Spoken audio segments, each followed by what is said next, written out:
Жакынкы күндөрү Москвадан Казакстанга кирди чыкты кылууну көздөп жаткан мекендештер үчүн биздин тажрыйбалуу айдоочулар жана таза тыккан унааларыбыз өз кызматтарын сунуштайт. Эч кандай пересетка жок, кыйналбайсыз. Жолго чыгарда документтик чорунудан текшеребиз. Бизден дерек: Метро проспект Мира, улица проспект Мира 39А. Биздин байланыш номерлер: +7926 630 7963, +7925 707 0993, +7968 575 6625.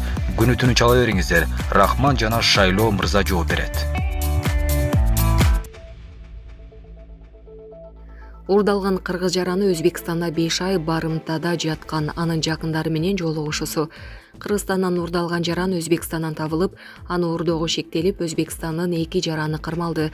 Бул тууралуу УКМК кабарлады. 2023 жылдын 28 февралында кыргыз жараны УКМКга белгисиз бирөөлөр тарабынан Өзбекстандын аймагында агасын урдап кеткенин айтып, агасы барымтада калганын билдирген. Жогоруда кырмалган адамдар 2022 жылдын 23 октябрында алдоо жолу менен Жалал-Абад облусунун Алабука районунун аймагында жайгашкан Баймак өткөрмө пункт аркылуу жаранды Өзбекстанга алып өтүп кетишип, ал адамды барымтага 5 ай кармап, аны бошотуу үчүн жакын туугандарынан $50,000 өлчөмүндө акча талап кылышкан. Жүргүзүлгөн акча эмиздөө иш-чараларынын натыйжасында 2023 жылдын 7 мартында урдалган жаран Кыргыз Республикасына алынып келинип, жакын туугандарына өткөрүлүп берилди. Учурда Өзбекстандын мамлекеттик коопсуздук кызматынын кызматкерлери тарабынан кармалгандарды кылмыш жоопкерчилигине тартуу боюнча тиешелүү чаралар көрүлүүдө. Булак Суперкежи. Министрлер кабинетинин төрагасы Акылбек Жапаров 9 мартта Өзбекстандын президенти Шавкат Мирзиёев менен жолугушту. Мындай маалымат Өзбекстандын президентинин расмий сайтына жарыяланды.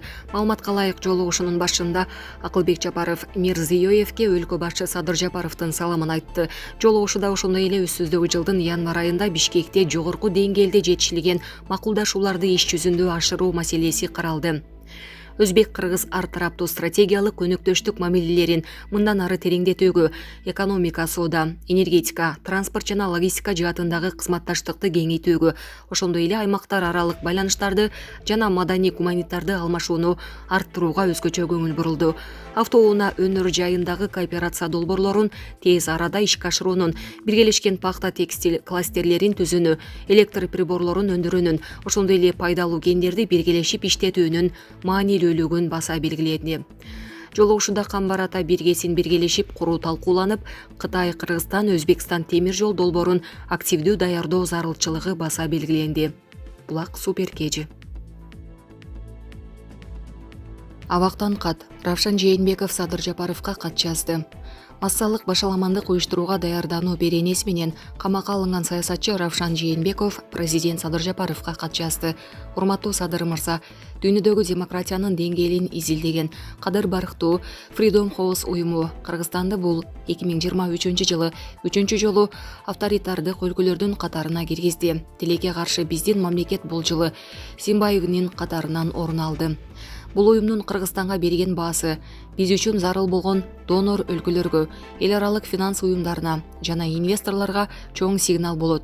Ансыз дагы алсыз экономикабызга, жакырчылыкка, жумушсуздукка бул баа сөзсүз терс таасирин берет. Акыркы 3 жылда орногон супер президенттик авторитардык саясий система Freedom House уюму баса белгилегендей, саясий оппоненттерди, бийликти сындаган журналисттерди, жарандык активисттерди куугунтуктоодо гана чоң ийгиликтерге жетишти. Ал эми элибиз үчүн эң маанилүү жакырчылык, жумушсуздук, коррупция менен күрөшүүдө эч кандай ийгиликтерге жетише алган жок. Жакырчылык 35-40%га чыкты. Бийликтин КТР менен ЛТРдин маалыматын кошпогондо коррупция өсүүдө. Сиз жана тегерегиңиз түзгөн авторитардык башкаруу элибиздин жашоосунун бардык тармагына терс таасирин берип баштады. Урматтуу Садыр мырза, 20 жылдан бери бардык авторитардык президенттер менен күрөшкөн демократ саясатчы. Оппонентиңиз катары сиздин авторитаризмден баш тартууга чакырам. Саясий оппоненттериңизди, эркин медиаларды, активдүү жарандар менен бийликти сындаган журналисттерди куугунтуктоону токтотуңуз. Сынга, башка көз карашка чыдамкай болуңуз. Барыбыздын мекенибиз Кыргызстан эркин, демократиялуу өлкө катары гана дүйнөдө өз ордун таба алат. Авторитаризмдин келечеги жок деп жазган Жээнбеков. Булак Назар Ньюс KG. АКШда кемеде 300дөй адам белгисиз вирусту жуктуруп алышты. АКШда Руби круиздик кемесинин бортунда белгисиз вирустун чыгышы катталды. Бул тууралуу чет элдик басылмалар жазып чыгышты. Руби Принцесс круиздик кемесинин 284 жүргүнчүсү жана 34 экипаж мүчөсү белгисиз ичеги инфекциясын жуктуруп алган. Көпчүлүк бейтаптар кусуп, ичи өтүп жатат. Учурда оору жуктуруп алган жүргүнчүлөр кабиналарда изоляцияланды.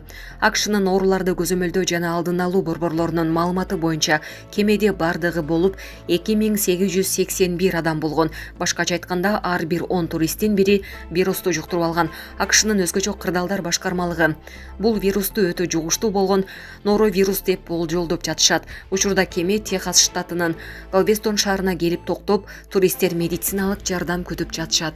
Булак Супер KG. Жогорку кеңештин 61 депутаты президентке педофилдерди өлүм жазасына тартуу боюнча референдум өткөрүүнү сунуштады. Бул тууралуу депутат Дастан Бекешев Twitter баракчасында билдирди. Анын айтымында жакын арада токтом долбоору кароого коюлат. Белге кетсек, буга чейин бир нече эл өкүлдөрү жашы жетилектерди зордуктагандарга жазаны каталдаштырууну жакташкан. Атап айтканда, химиялык кастрацияны киргизүү демилгесин көтөрүшкөн. Булак Назар Ньюс KG.